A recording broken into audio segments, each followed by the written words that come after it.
We'll be talking about the question why our future world will have to be organized in a more decentralized way. And one motivation is, of course, the concern about the future of democracy. So Scientific American asked this question, will democracy survive big data and artificial intelligence? And some people just replied, certainly not.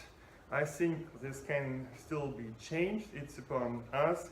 Certainly the internet is broken, and it has to do, of course, with the mass data collection about us and everything else, not just by the secret services, but also by businesses all around the world, because data is seen to be the new oil. You can make billions with it, and so basically everywhere data is being collected. It's almost impossible these days, apart from experts, to use the internet in such a way that data wouldn't be collected about you. Basically, if a normal user turns on a browser, then data will be collected through cookies and in other ways, and this data reveals everything about you and your personality and what you're doing and your friends and so on. I don't need to tell you this. Of course, also this sheds a light on politicians. They could be blackmailed in principle. That makes democracy vulnerable as well. And even if you read online news, there are about 10 to 20 different services actually following all the clicks that you're doing, right? You can make this visible. If I remember well, the browser extension is called Ghostery, and you would see this. In the UK, 48 organizations can see your entire online browsing history, even if you delete it. And of course, similar things are happening in Germany, in Switzerland, and other countries. So we've seen this new law passed more the secretly, which extends mass surveillance, and we also have fake face recognition projects out there. And we've just a few days ago learned that even your voice can basically be detected anywhere in the world through all those mics that are in this room and everywhere else. And if that wasn't bad enough, then also we have unfortunately realized that there were bugs in computer codes. The Heartbleed thing was really a shock to the world, and an even bigger shock was that our hardware is corrupted as well. And it was possible basically to follow every single keystroke that you did. So even end-to-end encryption wasn't good enough. So we'll have to see how that will change in the future. It's really a big challenge, but now we know how all that big data about us has been collected. You know, in 1 minute alone, there's 700,000 Google queries and 500,000 Facebook posts, and as you move around and as you go shopping, that creates also data, and this kind of data is being collected by some companies such as Axon Global, a company that's preferred by Homeland Security. There are a lot of high-stake actors on board if you go to the webpage. So it has the backing of previous US presidents and so on. And here you can read that they're following 46,000 social media providers. I mean, Facebook and Twitter are just two of them, you know. Just imagine how much data this is. And they're offering you, if you had a company, to give you 72 hours assessment of the security breaches of your system. You don't even have to hand over your password. Basically, they know already. So it sounds like they're in your system already. Well, that's at least how I interpret that thing. So there's some actors out there that just have insane amounts of data. And of course, this insane amount of data is being used to control the world, but the good news is it's not going to work out. Because even though processing power is increasing exponentially, it's doubling every 18 months approximately, and data volume is increasing even faster, it's doubling about every 12 months, will be in a couple of years every 12 hours. Currently, in other words, in 1 year we're producing as much data as in all the years of human history beforehand. But the gap between the data you can process and the data that exists is opening up ever more. So there's dark data that you can never process, and you need to know what data to look at and in what way. This cannot be automated, and besides this, the complexity of the world is increasing even faster as we network the world. And as a result, top-down control will fail. We need a new control paradigm. Unfortunately, there is one. It's called distributed control, and I will talk about this later in more detail. So, really, the networking of the world has changed the world invisibly in many cases, but dramatically. And the effect is that anything that we do has not only intended effects, but also, in most cases, side effects, feedback effects, or cascading effects. And among the wanted or unwanted effect is manipulation. And manipulation has reached a degree that is really a danger to our society. So in the meantime, it's not only Cambridge Analytica that knows what we think. There are hundreds, if not thousands of companies like this out in the world that are collecting your clicks and even more information through cookies and so on. Also quite a lot of companies in Germany and Switzerland that basically nobody knows. And the point is, with 300 likes, those companies know you better than your family and friends. And as your family and friends can manipulate you, those companies can manipulate you even more, and you don't even notice it. You don't know these companies, you don't know what they're doing with you. And that's kind of the issue. How is this working? So basically now we have services such as Crystal Knows that has advertising services with see anyone's personality. And you know, in the beginning at least, you could really look into the profiles of everyone. I mean, certainly if you paid something, you could get even more information, and the military would have even more. But this is basically the level of detail that's known about everyone. So to what extent you have certain character traits of your personality, and what is your activity profile. So that has been measured. And it's also known that the brain is not a perfect computer. It's actually running on just 100 watts. It's amazing what it can do with it, but it's vulnerable. And in a sense, it can be hacked, at least manipulated. And in fact, secret services started looking into this, what were the weaknesses, the cognitive biases of the brain, and have mapped it out and have figured out how these biases can be used to manipulate people in psyops. And in the meantime, with artificial intelligence, this can be applied to an entire population, right? And it's not only being done actually by secret services, but it's also being done by companies who've learned that too. And Cambridge Analytica is quite harmless as compared to what is possible today. So that was more a cover-up. It was quite an explosive story, but it was a cover-up of the things that are really going on. So how is it working?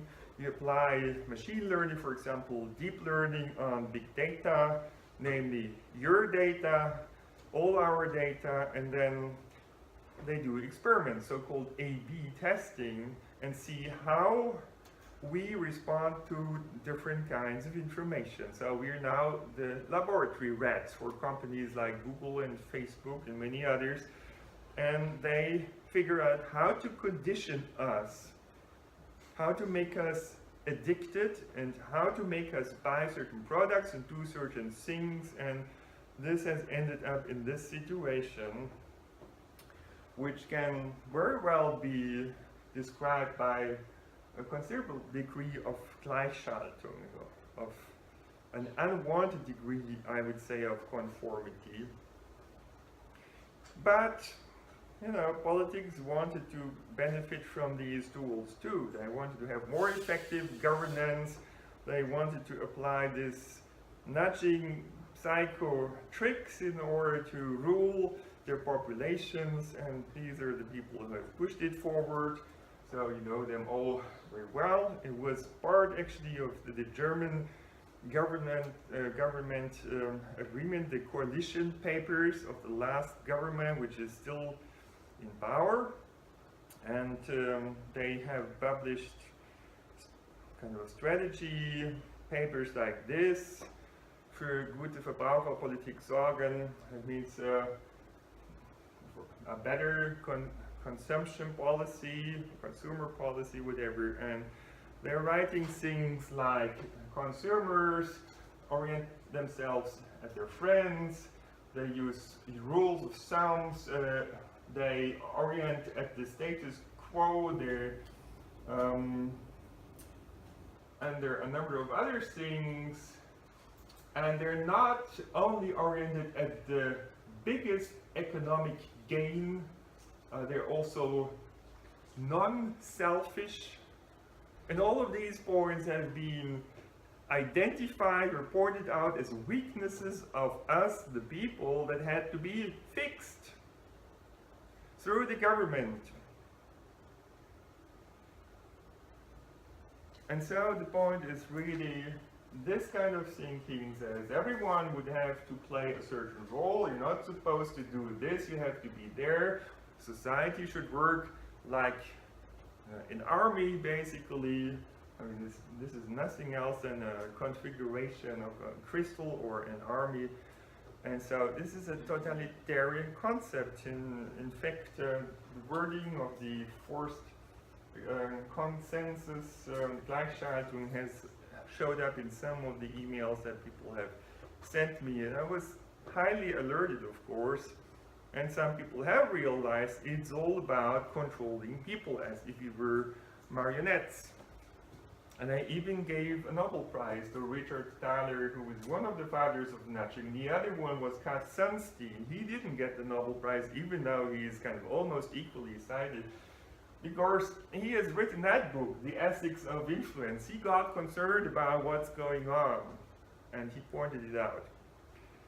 And there are these books that I recommend you to read, among many others: The Programmed Human, The Formula to Rule the World, Mind Control, Social Engineering, The Art of Deception, Paths of Persuasion, Brainwash. These are articles. Even Newsweek started to get concerned. And so it seems like, intentionally or not, we have ended up on a path to technological totalitarianism, and digital fascism has been rising. And there is a real danger, because also we have new instruments of propaganda and censorship with social bots and bot networks that would push up news to new levels in terms of quantity, how many times a certain kind of tweet or post will be distributed. And also it would manipulate contents. So we have ended up in a fake news world, or a post-fact society, or we could even say a fake society almost. Barack Obama, towards the end of his term, has warned people in his last correspondence dinner speech. He was mainly making jokes, but this was the serious message that he had in the end. This is also a time around the world when some of the fundamental ideals of liberal democracies are under attack, where notions of objectivity and of free press and of facts and of evidence are trying to be undermined, or in some cases ignored entirely. And in such a climate, it's not enough just to give people a megaphone. And that's how he was asking journalists to dig deeper and to question and to report about these things. But in the end, it were scientists and normal people and whistleblowers who've basically digged out all that information and point out that it's basically weaponized propaganda AI systems that have been built and applied in the political context, and not only in non-democratic countries, but even kind of in the core democratic countries. And so Brexit was one of the results of this. Obviously, bots have interfered with the election, so election outcome has been manipulated. Democracy has been undermined, and also markets have been manipulated, and that of course has a dramatic effect on Great Britain, but also on Europe. And this was one of the articles that alerted the public. As I said, I consider it a cover-up because there are even worse things that governments have done, or secret services, that have not been talked about, at least not much. And the technologies has first been developed by military and secret services, and eventually it diffused into business and into our society, also in democratic countries. And some people called it the atomic bombs of the digital age, and that was basically the climax of everything when President Trump was elected, and he's going to change the world, and we'll see how. Now, another point that we need to be concerned about is cyber threats. Basically, every company and institution has been hacked, including the US military, the White House, and anything that we would think should never be hacked. Perhaps you may have a different point of view, of course. But many people would be concerned, at least, about cybercrime, and it exploding at least exponentially, and it costs us now 1 or even 3 trillions, I believe, a year. It will be 5, 8, 10, 20 trillions in the future if we can't stop it. And of course, they're trying to stop it. They have framed, for example, WannaCry as a digital Pearl Harbor in order to justify new infrastructures that they're building, and this is one of the infrastructures that has been created, and so it's an insane amount of data that's being collected, billions of data elements, millions of documents, 100,000 updates per week, here. And if you want to make the internet safe, they say basically we need to know who is using the internet. That means who are you when you're using your computer and your smartphone. And for this we need to identify you, like with fingerprinting kind of methods, and among them how you use your keyboard and your mouse, and because that's characteristic for you, right? So they would really look into your devices in order to identify you for sure. And so it seems like they had actually used CERN's capacity in order to expose cyber crime. They have, of course, big data capacity and AI capacity. And I've written this article where I express my worries and concerns. A ring to rule us all, you'll find it among the FuturICT blogs. And so apparently they got nervous, and now the entire thing is seems to be showing up under a different label. I've just read this recent news, so they're going to establish a new cybersecurity center. Yes, even though the very same people who have built these kind of systems have told me a couple of years back, superintelligence will solve basically all our problems by 2036, they said at that time, apart from 2 problems, which is climate change and cybersecurity.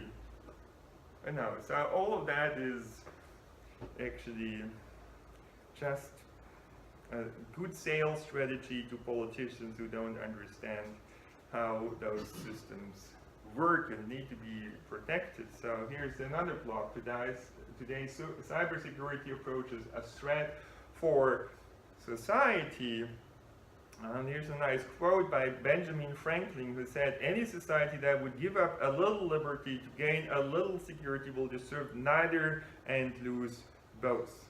And this is the path we're currently on. Some people are slowly waking up, and I think we all need to contribute to this insight that if we overemphasize security, it will kill liberty and democracy. The right approach would be the approach that evolution has chosen and our body has chosen, namely the immune system that's totally decentralized, in contrast to our nervous system that obviously has a centralized brain. It is some centralization, but the immune system doesn't, because it would make it too vulnerable.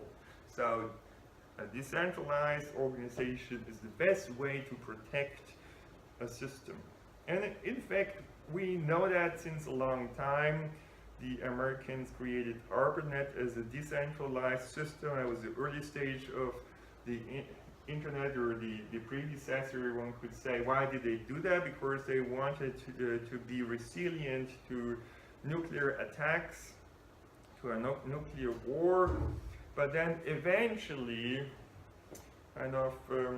the control powers of this world got nervous when the Arab Spring was triggered through social media, and they said, oh, we need to control it more, because otherwise something might happen that we can't control. And so they started to centralize the system in order to censor it, and now we have those censorship laws in Germany and elsewhere, and we see all the trouble associated with this. So the internet is broken, we can really say that.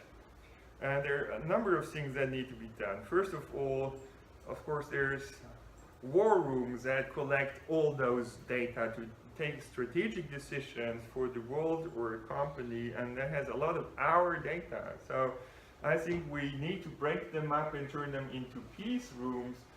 And in order to get there, we have to ensure more transparency, a democratic framework, the use by interdisciplinary teams. There should be ethical experts, there should be a multi-perspective approach, and participatory opportunities also for civil society.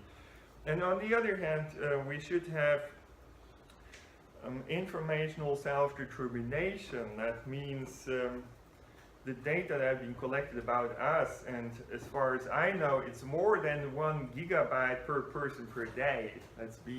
That's being collected about us right now. So, we should be able to determine who can use it for what purpose and period of time, and maybe for what price. Of course, we couldn't spend 3 hours every day to administer all this data. It's just too much. But we would have an AI system, a personal assistant that works in our interest, that learns how we would like to administer our data. And I think such a thing would be needed to create a digital society built on trust, because if you're a company that people don't trust, people wouldn't share their data with them, while they would be willing to share data with those companies they do trust. That means there would be an incentive system. The more trustable companies and institutions would get more data access, would be more successful, and this way it would basically force everyone to behave in a trustable way over time.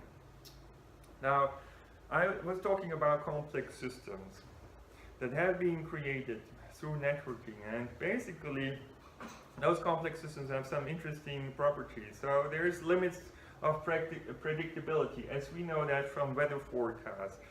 And there's this illusion of control. That means even if we could look into the brains of every single driver, we couldn't prevent traffic jams from happening. We would just see them happen. Why is this? Because here we are faced with systemic instability, and slight variations in the speed are actually amplified and something like a domino effect happens that makes people stop. It means drivers are doing things here that they don't want to do. And that's because they can't control the situation, and that's because of that systemic instability. So, of course, society is even more complex than traffic flow, and we can say society cannot be steered like a car. And it cannot be steered in a top-down way. It just doesn't work. So we need another paradigm. And that paradigm would be to go away from this intention to control society through power and top-down control and go towards empowerment and coordination locally, right? Local feedback means decentralization. Go away from over-regulation towards systems that would support us in doing good things, you know. And basically this is about enabling collective intelligence or swarm intelligence, and it's always amazing to see those flocks of birds, how well coordinated they are, you know. Planes today can't even do that, even though they have probably much more computer power in use. So in a self-organizing system and society, however, we need coordination and one fundamental principle, which is do no harm. Neither do other people nor do the environment, and that would be the goal, to build a system that ensures that we wouldn't harm others, and that can be done based on local measurement and feedback. So how to build a self-organizing, sustainable and resilient society? Well, the idea is quite old, 300 years old in fact, but now we have the technology, the Internet of Things. Now, it can be used in two different ways. Currently, it just adds devices that are hackable and making the Internet even more vulnerable because we connect everything with everything globally. And the other way would be to say let's connect, but locally, where just local interaction is needed. And so, in this way, we could use the Internet of Things in a different way that would make self-organization work. 300 years after Adam Smith's invisible hand concept, that hasn't worked because the feedback wasn't there. And we've started to work on a platform. We haven't gotten that far, but anyway, so the point is about creating awareness, supporting orientation, and offering real-time feedback. And actually, it can be used, as we have shown, to overcome problems such as this stop-and-go traffic and congestion problem that I showed you before. I have to hurry up a little bit, but what we've done is we've created a decentralized approach where cars respond to each other in a slightly different way, such that actually the traffic jams would be dissolved. So this is called mechanism design. We would change the local interactions in a way that would allow self-organization to work, as it works wonderfully over here, even without sensors, because the design is right. We have unidirectional flows here, and in the back, in the buffer in the middle that allows flexible adjustment. And it allows us to come up with an innovative sensor-based traffic light control, where the traffic flows would locally control the traffic lights, and neighboring intersections would communicate with each other, but we would not need a traffic center. And the self-organized traffic light control actually outperforms current centralized control scheme. This is quite amazing, and it's because traffic light control is an NP-hard optimization problem, cannot be solved in real time, and as the world is quite complex, also computationally complex, actually there are a lot of these problems that could be solved better in a decentralized way, among them most likely smart grids and also supply chains and production. And it can also be applied in principle to society, where we could have digital assistants, AI assistants, but they shouldn't be controlled by a company or a government, but by ourselves. They should work in our interest, as Elon Musk demanded it with the OpenAI project. We could build these assistants and help to overcome intercultural barriers and help us to identify opportunities, help us protect us, increase awareness, support interaction. So there are a lot of opportunities out there. And we could take it towards building digital democracy, which is about bringing the knowledge and best ideas of many minds together.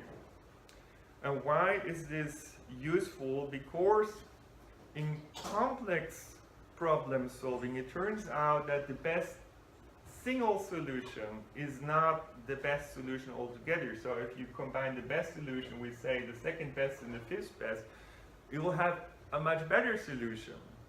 So diversity wins, not the best. We need to integrate different perspectives. Centralized approaches don't do that. And we could build an economy of abundance. With a furious delay, we could certainly not catch up with the Silicon Valley, as it's exponentially accelerating. The distance would get larger and larger. So for Europe, if we want to get on the digital landscape besides USA and China, we need to overcome this walled garden thinking, basically, and engage into open data, open science, open innovation, at least with a time delay. You know, we could open them up after some time, say 24 months, because the digital economy will become ever more important and works totally different from the old material economy based on rationalization. It's based on exchange and sharing, which increases the value of information. So everything is about creating an information innovation ecosystem. For this, you need to share and open up and create interoperability. So this would be the road to go for Europe. I don't see another one, to be honest, if we want to be successful. So that is about empowering people, and by empowering people, we'll get better products and services and cities and countries and a better world, right? So this would enable combinatorial innovation faster than exponential growth, inclusive growth, participatory innovation system, basically something like a giant sharing economy 2.0, where we would be part of it. And that would be a sharing economy owned by the people, by everyone, where everyone can contribute. And in fact, we can now, I believe, solve the most fundamental problem of this planet Earth, which is lack of sustainability. We're overusing resources, but now with the Internet of Things and even smartphones, we could measure together our environment, and we could do it in a way, as we're trying with the nervous net, that gives people informational self-control about what sensors to open and whether to use the data for themselves or to share them. But in principle, we could build a data commons. Google won't give their data to us, Facebook won't give, large masses of data to us, but we could create, as the people, a large data set together. In a decentralized, crowdsourced way, we could map, for example, noise in the city and other things such as CO2, if we just have the right sensors in our smartphones, just equip Fairphone with those sensors, and we could measure it. And then basically we could combine the Internet of Things with blockchain or some similar payment system, decentralized payment systems. And of course here you're also building very interesting payment system. So combine it with the Internet of Things in order to allow for decentralized autonomous organizations and increase awareness, empower people, and support coordination in such a way that we would have those local feedbacks that would boost a circular economy and a sharing economy. And I think now we can do this. And a fundamental transformation of our society is just ahead of us, the digitization 2.0. And it's time to do this together. Thank you.